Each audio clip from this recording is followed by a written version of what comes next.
সেদিন আয়েশা খুব তাড়ার মধ্যে ছিলেন। একজন উচ্চপদস্থ সরকারি কর্মকর্তা হিসাবে তার কাজের চাপ ছিল অনেক। অনেক কাজ শেষে তিনি তার এক আত্মীয়র বিয়ের অনুষ্ঠানে যাচ্ছিলেন। গাড়িটা তিনি নিজেই চালাচ্ছিলেন, কারণ তার ড্রাইভার ছুটি নিয়েছিল। দ্রুত গতিতে গাড়ি এগিয়ে চলছিল। ঠিক তখনই একটা গর্তে পড়ে তার গাড়ির পেছনের চাকাটা টলমল করে উঠল। আয়েশা বুঝে গেলেন চাকাটা পাংচার হয়ে গেছে। চারপাশে কেবল নির্জন রাস্তা, কোথাও কোনো লোকজন বা দোকানপাট নেই। হঠাৎ একটু দূরে একটা পুরনো পাংচার সারাইয়ের দোকান তার চোখে পড়ল। আয়েশা মনে মনে স্বস্তি পেলেন। তিনি গাড়ি থেকে নেমে দোকানের দিকে এগিয়ে গেলেন। দোকানে একজন বৃদ্ধ লোক বসেছিলেন। আয়েশা তার কাছে গিয়ে বললেন, কাকা, আমার গাড়ির চাকা পাংচার হয়ে গেছে, একটু তাড়াতাড়ি সারিয়ে দিন, আমার খুব তাড়া আছে।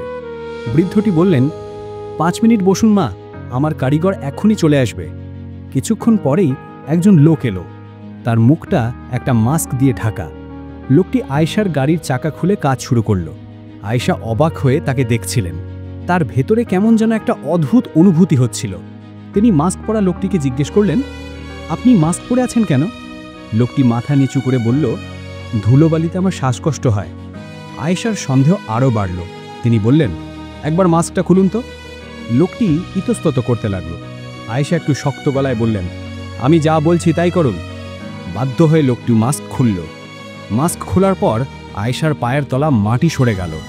সামনে যে মানুষটা দাঁড়িয়ে, সে আর কেউ নয়, তার স্বামী আশরাফ। প্রায় 15 বছর আগে যাকে এক দুর্ঘটনায় মৃত বলে ঘোষণা করা হয়েছিল। আয়েশা অবাক হয়ে গেলেন। তিনি বিশ্বাস করতে পারছিলেন না যে আশরাফ এখনও বেঁচে আছে। আয়েশা তার মৃত স্বামীকে জিজ্ঞাসা করলেন, আশরাফ, তুমি বেঁচে আছো? এ কি করে সম্ভব? কিন্তু আশরাফ কোনো কথা বলল না। তার চোখ থেকে কেবল টপ টপ করে জল পড়ছিল। আয়েশা তাকে বারবার জিজ্ঞাসা করতে লাগলেন, আশরাফ, কেন কাঁদছ? আমাকে বলো, তুমি এতদিন কোথায় ছিলে? কেন আমার থেকে দূরে ছিলে? আশরাফের নীরবতার আর তার চোখের জল দেখে আয়েশার মনে অতীতের স্মৃতিগুলো ভিড় করে এলো। এই মানুষটা, যাকে তিনি 15 বছর আগে হারিয়েছেন বলে ভেবেছিলেন, তাকে আবার জীবিত অবস্থায় দেখে তার মনের ভেতরে একটার পর একটা পুরনো কথা ভেসে আসতে লাগল। আজ থেকে প্রায় 20 বছর আগের কথা, যখন মধ্যপ্রদেশের ভোপালে আয়েশা নামে এক মেয়ে কলেজে পড়ত। সে একটা সরকারি কলেজে পড়াশোনা করত। আয়েশার বাবা মায়ের আর্থিক অবস্থা ভালো ছিল না। তারা দিনমজুরের কাজ করে তাদের একমাত্র মেয়েকে পড়াশোনা করাতেন। আয়েশার স্বপ্ন ছিল একজন ডিএম বা পুলিশ অফিসার হওয়া, কিন্তু এই স্বপ্ন পূরণ করা প্রায় অসম্ভব ছিল, কারণ এর জন্য প্রচুর টাকার দরকার হতো। তাই বাধ্য হয়ে আয়েশাকে তার স্বপ্ন ভুলে যেতে হয়। তার বাবা মাও অসহায় ছিলেন। তারা ভাড়া বাড়িতে থাকতেন এবং আয়েশার কলেজের পড়াশোনায় তাদের জমানো সব টাকা শেষ হয়ে গিয়েছিল। এর মধ্যে একদিন আয়েশার জন্য একটা বিয়ের প্রস্তাব আসে।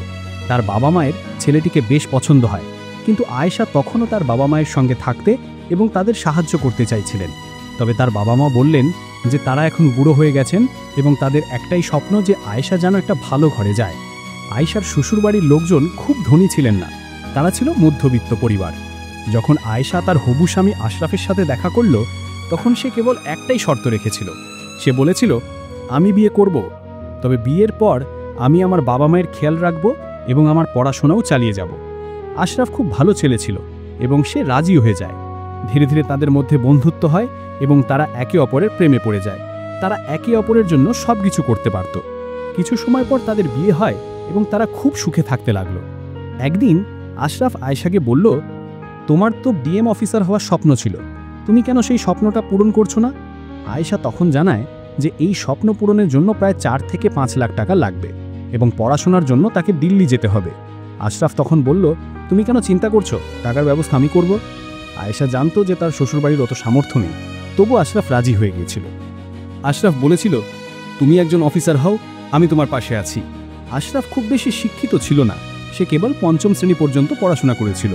তবুও সে তার স্ত্রীর স্বপ্ন পূরণ করতে চাইছিল। আশরাফ একটা কারখানায় শ্রমিকের কাজ করত এবং মাসে প্রায় 10 থেকে 12 হাজার টাকা আয় করত। আশরাফ তার পৈতৃক বাড়িটা বিক্রি করে সেই টাকা আয়েশার হাতে তুলে দেন। আয়েশা জিজ্ঞেস করল, তুমি এত টাকা কোথায় পেলে? আশরাফ বলল, তোমার এটা জেনে কি হবে, তুমি শুধু পড়াশোনায় মন দাও, দিল্লি যাও এবং সেখান থেকে ডিএম অফিসার হয়েই ফিরবে। অসহায় আয়েশা আর কিছু জিজ্ঞেস করতে পারল না। সে দিল্লি চলে যায় এবং মন দিয়ে পড়াশোনা করতে থাকে। সে একের পর এক ইউপিএসসি পরীক্ষা পাশ করে এবং ইন্টারভিউতেও ভালো নম্বর পেয়েছিল। শেষমেশ সে ভালো র্যাঙ্ক করে একজন ডিএম অফিসার হলো। প্রায় 5 বছরের কঠিন পরিশ্রমের পর আয়েশা ডিএম অফিসার হয়। আশরাফ যখন এই খবরটা জানতে পারল, সে খুব খুশি হয়েছিল। প্রায় 2 মাস পর আয়েশার প্রথম পোস্টিং হয় এবং তাকে একটা বড় বাংলো এবং একটা গাড়ি দেওয়া হয়। আয়েশা এখন একটা ভালো এলাকায় এবং বড় বড় মানুষের সাথে মেলামেশা শুরু করে। আশরাফ তার স্ত্রীর উন্নতি দেখে খুব খুশি ছিল। আয়েশা, আশরাফ, তার শাশুড়ি এবং আয়েশার বাবা মা সবাই একসঙ্গে থাকতেন। আশরাফ বেশি শিক্ষিত বা ধনী ছিল না। সে তার বাড়ি বিক্রি করে যে টাকা পেয়েছিল সেটা তার স্ত্রীকে ডিএম বানানোর জন্য দিয়ে দিয়েছিল। এই কথাটা আয়েশা জানত না। আশরাফের কাছে তার আত্মসম্মান খুব প্রিয় ছিল। সে গরিব বা অল্প শিক্ষিত হলেও আত্মসম্মানকে সবচেয়ে বেশি ভালোবাসত। একবার যখন আয়েশা তার স্টাফ এবং কলেজের বন্ধুদের সাথে পার্টি করছিল, তখন আশরাফও সেখানে ছিল। আয়েশার কিছু বন্ধু কথায় কথায় আশরাফকে খোঁচা দিয়ে বলল, আরে তুমি তো খুব ভাগ্যবান, তুমি এত গরিব ছিলে কিন্তু তোমার স্ত্রী তোমার ভাগ্য বদলে দিয়েছে। তুমি একজন নিরক্ষর আর তোমার স্ত্রী একজন ডিএম অফিসার। কিছু বান্ধবীও তাকে জিজ্ঞেস করল, তোমার কি একটুও লজ্জা হয় না যে তুমি একজন ডিএম অফিসার আর তোমার স্বামী একজন নিরক্ষর? কিন্তু আয়েশা সবার সামনে বলেছিল, আজ আমি যা তা শুধু আমার স্বামীর জন্য। তিনি না থাকলে আজ আমি ডিএম অফিসার হতে পারতাম না। আশরাফ এইসব কথা শুনছিল, তার খুব অপমান লাগছিল। আশরাফ খুব সরল মনের মানুষ ছিল। ছোটখাটো কথায় তার মনে আঘাত লাগত। ওই পার্টিতে অনেকে এমন অনেক কথা বলেছিল যা তার মনকে কষ্ট দিয়েছিল। পরের দিনই আশরাফ আয়েশাকে বলল, চলো আমরা কোথা থেকে ঘুরে আসি। বিয়ের পর তুমি দিল্লি চলে গেলে আর 5 বছর পর কাজে ব্যস্ত হয়ে গেলে, আমাদের সময় পাওয়া হলো না। আয়েশাও রাজি হয়ে যায়। তারা দুজনে পাহাড়ি এলাকায় ঘুরতে যান। সেখানে একটি নদীর ধারে তারা নৌকো ভ্রমণ করছিলেন। আশরাফ আগে থেকেই সাঁতার জানতেন না। হঠাৎ এক দুর্ঘটনা ঘটে এবং তাদের নৌকা উল্টে যায়। আয়েশা কোনো মতে তীরে ফিরে আসলেও আশরাফ নদীর উত্তাল স্রোতে ভেসে যান। অনেক খোঁজাখুঁজির পরেও তাকে খুঁজে পাওয়া যায়নি। উদ্ধারকারীরা জানান আশরাফ হয়তো আর বেঁচে নেই। আয়েশা পুরোপুরি ভেঙে পড়লেন, কারণ যে স্বামী নিজের বাড়ি বিক্রি করে তাকে একজন ডিএম অফিসার বানিয়েছিল, আজ সেই স্বামী তাকে ছেড়ে চলে গেছে। ধীরে ধীরে সময় কাটতে লাগলো। মাস পেরিয়ে গেল, কিন্তু আশরাফের কোনো খবর পাওয়া গেল না। বছর পেরিয়ে গেল, কিন্তু আশরাফের কোনো খোঁজই মিলল না। এর মধ্যে আয়েশা খুব একা হয়ে পড়েছিলেন। তার আত্মীয় স্বজন এবং বাবা মা তাকে বলতেন, এবার তুমি অন্য কাউকে জীবনসঙ্গী হিসেবে খুঁজে নাও, কতদিন আর একা থাকবে। কিন্তু আয়েশা বলে দিয়েছিলেন যে যাই হয়ে যাক, সে আশরাফ ছাড়া আর অন্য কারো কথা ভাববে না। কারণ আশরাফ তার জন্য এত বড় কাজ করেছিল, তাকে ডিএম অফিসার বানিয়েছিল। সে তাকে প্রচণ্ড ভালোবাসত, আর আয়েশাও তাকে খুব ভালোবাসত। সে আশরাফ ছাড়া অন্য কারো কথা ভাবতে পারত না।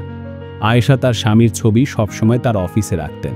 সে তার স্বামীকে ভুলতে পারছিল না। এভাবে প্রায় 15 বছর কেটে গেল।